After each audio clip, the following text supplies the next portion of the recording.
According to the official Smash Bros. Ultimate website, Smash Ultimate has a roster of 82 fighters. Now, that number can be shifted slightly depending on things like counting Pokemon Trainer as one fighter or not and stuff like that, but that slight shift doesn't really matter. The point is that this game has a lot of characters. And throughout all of these characters, there is not a single one who does not lose at least one matchup. You could make the argument of Sonic, but Aegis has proven to be more than a match for Sonic at the highest level of play. Even among top tier characters, there are matchups that are considered so hard that they're undoable. Think of Pikachu, with one of the best matchup spreads in the entire game, losing hard versus Mr. Game & Watch, and maybe even Ness. Steve, a character that is banned in the majority of the United States, loses incredibly hard to Pokemon Trainer. Think of Rob versus like 4 separate characters. Even Aegis and Joker lose to Pikachu. This has led a vast amount of Ultimate's player base to pick up a secondary character, or even a co-main to cover their bad matchups that they consider unwinnable with their main. Many players in this game have a secondary or a counterpick character. The truth is, there is no one-size-fits-all character for dealing with the entirety of the Smash roster. At least, on paper. But there are people who insist on solo maining. People like Light, who can win majors in top 8 incredibly frequently with Fox, a character who has terrible matchups, but who Light still prevails against, even in the face of a terrible disadvantage. Apollo Kage sticks it out with Snake, despite that character having bad matchups. AK instead sticks it out, works on these matchups, and even excels in them because of his hard work. Think of Gluttony, a dedicated Wario main since day one. Think of Base Mage, think of Jackal, think of Sonics. Think of all the players who insist and excel with only one character. So my question to you all is, which is better? There are numerous examples of players with both approaches doing exceptionally well. So is there even a correct answer? Well, dear viewers, today we'll be going over a tournament in Japan that happened this past weekend, which may be able to give us some insight on whether or not dual maining or counterpicking is optimal, or if it's just a waste of time. This past weekend, Wave number 4 happened in Japan. Wave 4 was a Japanese tournament with over 300 entrants, and nearly all of the top talent from Japan coming to compete. We'll be going over the top 8 in this video, how they got there, going over their bracket runs, upset wins, and set performances within top 8. And let me just tell you all now, I feel really bad for Japanese TOs sometimes. Why? Because I have no idea how in the world you're supposed to seed a region like Japan, where anyone can just beat anyone and past top players make 33rd. By the time this video's over, you'll see what I mean. Let's get started. We're going to start off with our 7th place finishers for this tournament, and we're starting off with big whiplash because the 7th place finishers for Wave 4 were Omuatsu and Ken. That's right, not even a month after Ken got 2nd place at Mayasuma Top 11, he's down here in 7th place of Wave 4. How is that possible? Well, let's start with Ken then. By the way, you guys remember my video on Tuesday and how I said I really struggled with finding VODs for that tournament, Cirque du CFL? Yeah, well, Wave 4 was not much better, with only 12 VODs and about 5 of them not even being top 8. Not gonna complain too much about it, but just know that again, I'm making do with what I've got for today's video. So anyways, starting with Ken. Ken started off the weekend pretty strongly, sweeping through his pool all in 2-0 sets, culminating with a win over Kept, the best villager in the world, to make it out of his pool. It was at this point that Ken made it to top 64, where he proceeded to win 2 sets, one of them in a 2-0, and one of them was a 2-1 against Umoatsu, his fellow 7th place finisher. But it was then, in winners quarterfinals, that Ken would come up against his first upset loss. Ken lost 2-0 against Kome, one of the best and only Shulks in the world. Covering if he chooses to go straight back to the stage. Yo!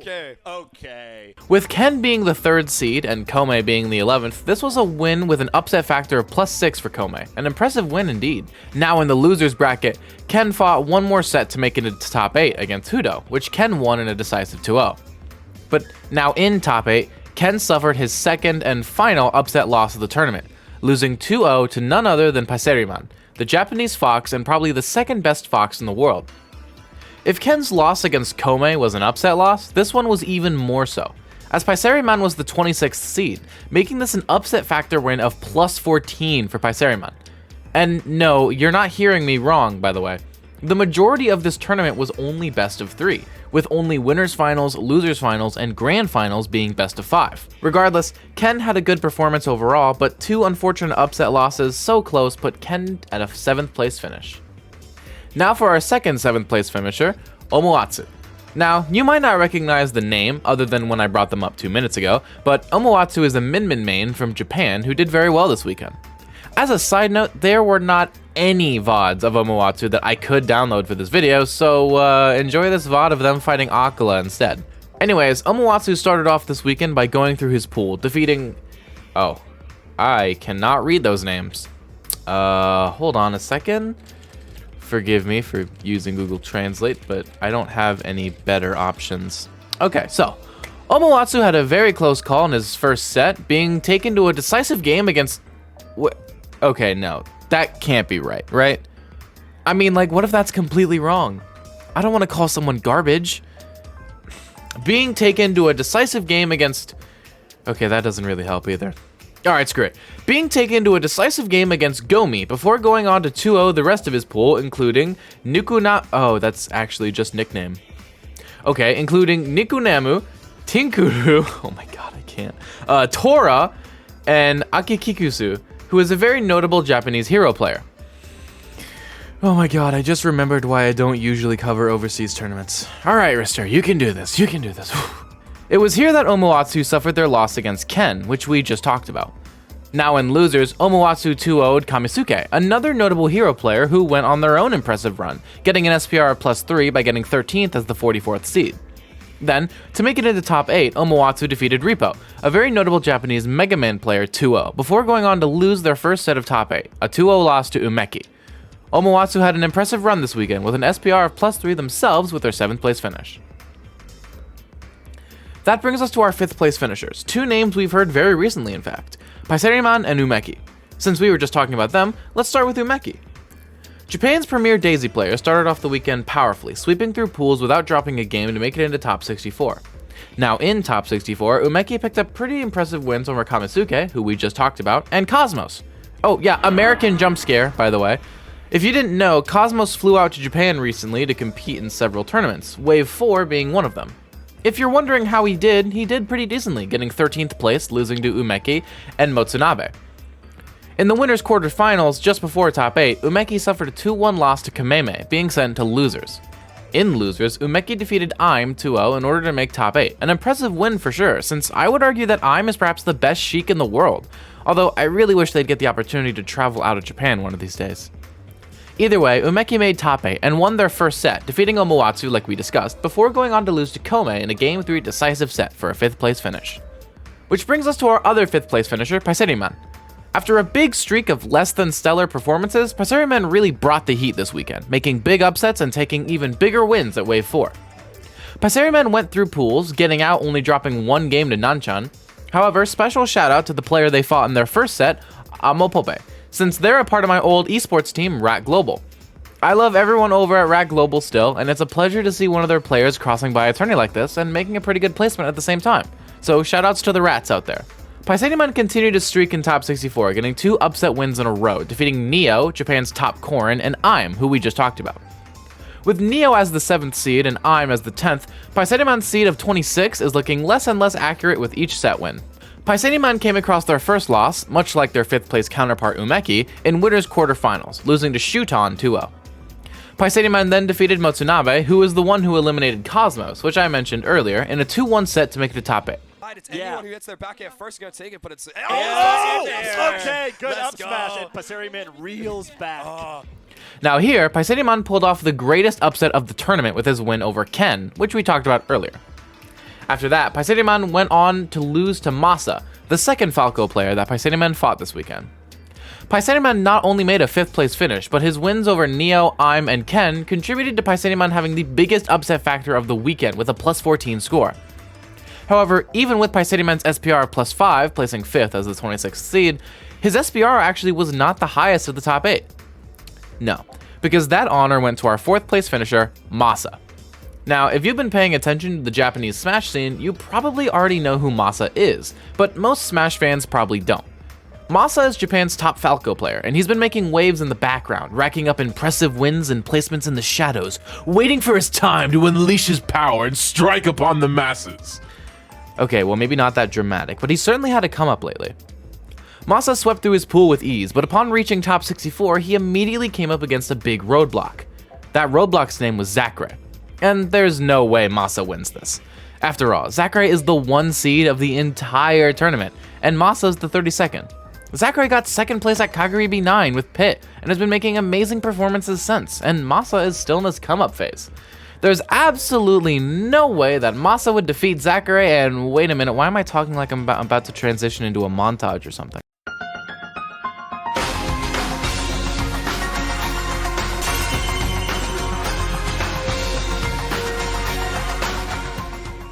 That's right, Masa made what is in contention for the greatest upset, strictly looking at seeding-wise, of the tournament, and 2-0'd Zachary.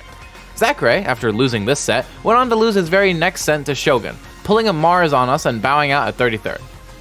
After this, Masa dispatched of Kinaji and Repo, making it the top 8 winner's side. In winner's semifinals, Masa finally met his match, losing 2-1 against Kameme. Once this happened, Masa made a quick stop down in losers to eliminate Paiseriman, his fellow Spacey, in a 2-1 victory before coming up against Kome in losers semifinals.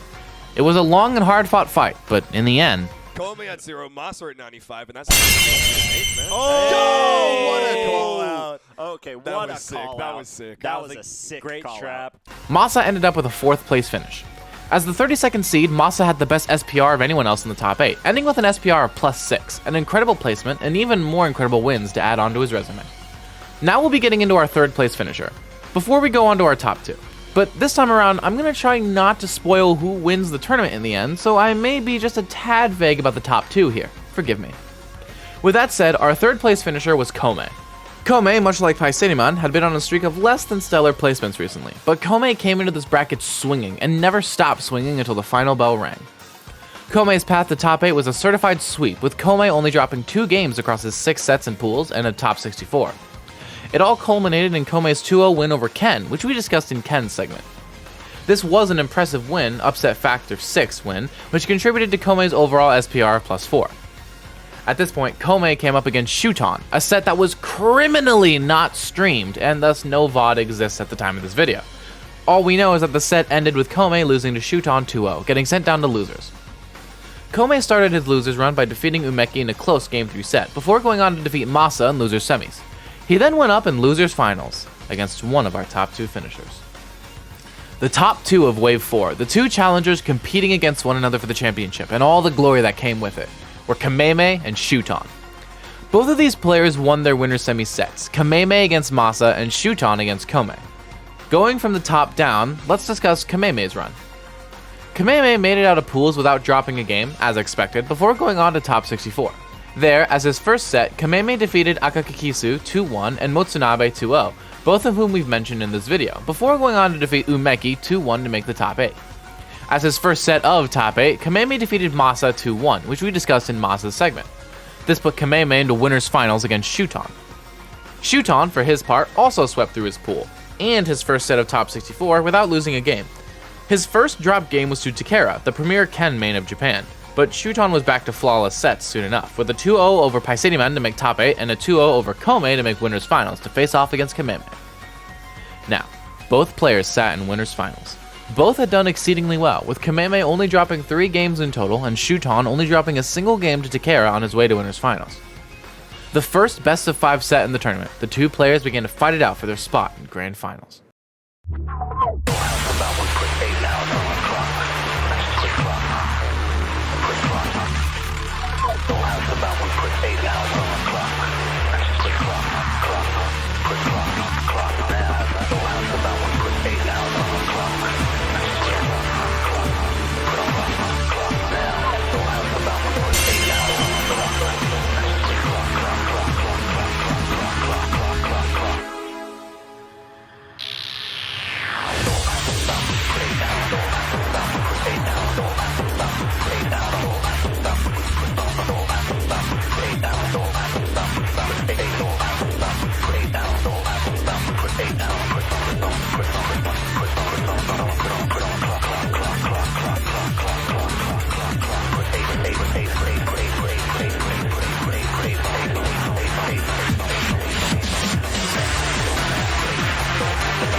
Every single game, except for game 2, went to last stock.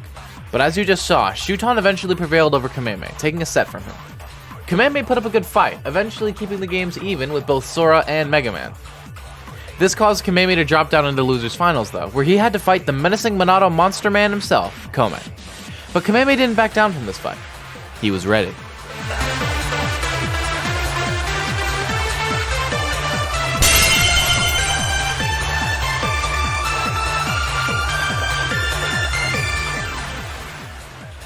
Kome put up a fantastic fight, bringing every single game to last stock and debatably even last hit, but Kameme managed to close out every single game before Kome could, managing to 3-0 Kome in his second best of 5 of the entire tourney.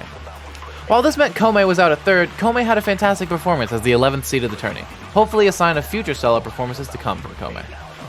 With Kome eliminated at third, Kameme went back up to Grands, prepared to face off against Shuton again. And Kameme was ready to give Shuton a run for his money.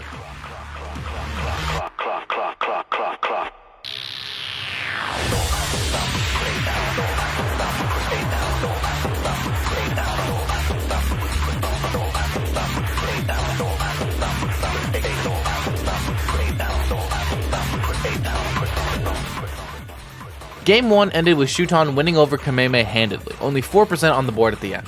However, Kameme was not ready to give up. In this set, Kameme was not afraid to experiment with his character choices, with the thumbnail for this VOD looking like a Squad Strike thumbnail. But the experimentation would not prove without its merits.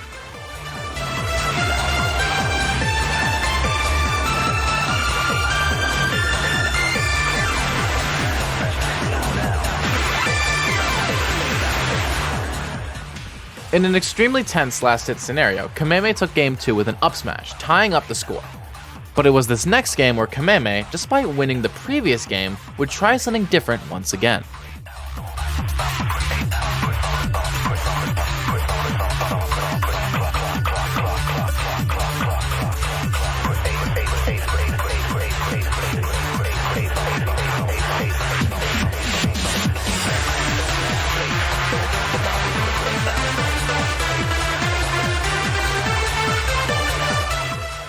With the Sheik clearly lacking, not able to take Shuton to last stock, the score went back up in Shuton's favor.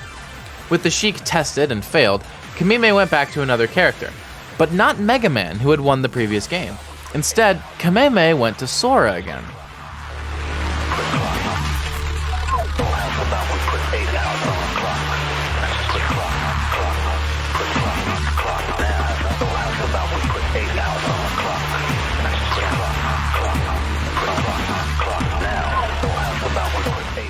This set would prove to go back and forth between the two players, each of them getting close in their hits. Kameme had defeated Shuton with the Sora, and while it was decently close, Kameme was in no huge danger of dying, being at only 85%. This set was becoming a banger. Kameme had found his footing, taking 2 games off of Shuton with 2 different characters, and Shuton started tensing up in his chair, concentrating hard on this game 5. If Kameme won this game 5, the bracket would be reset, and if he didn't, it would all be over. Both players stayed character for a potentially decisive game 5, and no one was planning on holding back. And in the end,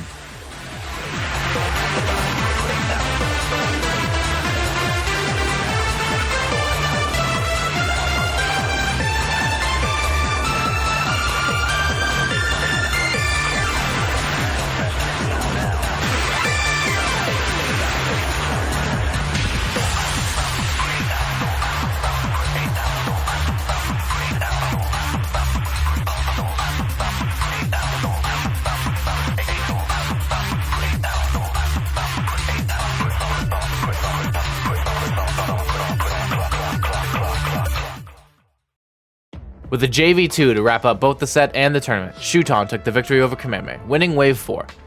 Kameme performed impressively, outplacing his seed and ending the runs of many hopeful players, but Shuton performed just a little bit better, only dropping 4 games the entire tournament, with only one of those losses being someone other than Kameme. Shuton, after a streak of not being able to close out a major, has taken 2 in a row in Japan in recent times. This could be the return of a dominant Shuton, ready to make his claim toward the highly contested spot of Best in Japan. In a lot of ways, this set between Kameme and Shuton can be looked at in an interesting perspective. Solo maining versus counterpicking, which we talked about in the intro. The two are consistently debated as the best way to play Ultimate, with many characters in this game seemingly requiring a secondary, but with solo mains consistently doing well. In this set, Kameme swapped between 3 different characters, constantly trying and experimenting against Shuton to see what worked and what didn't.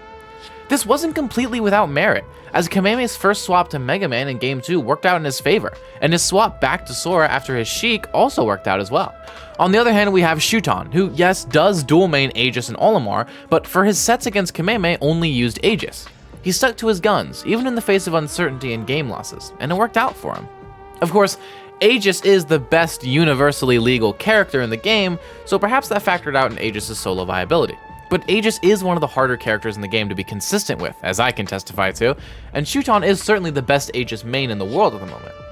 It's interesting to see, as the game's meta continues to develop, whether or not multiple characters or only one character will be more optimal in a game with a large roster such as Ultimate. That's going to be it for today's video. Real quick, I want to thank you all for the support on Tuesday's video on Cirque du CFL. It has over 8,000 views right now, and is my most viewed video by far. I also surpassed 600 subs because of it, and I only have you all to thank for that. I really want that video to surpass 10,000 views eventually, but we'll see what happens with this video first before I worry about all that. In any case, consider following my Twitch, where I play Smash Ultimate nearly every day. With all that said and done, I've been Mr. Mice, and thank you all so much for watching.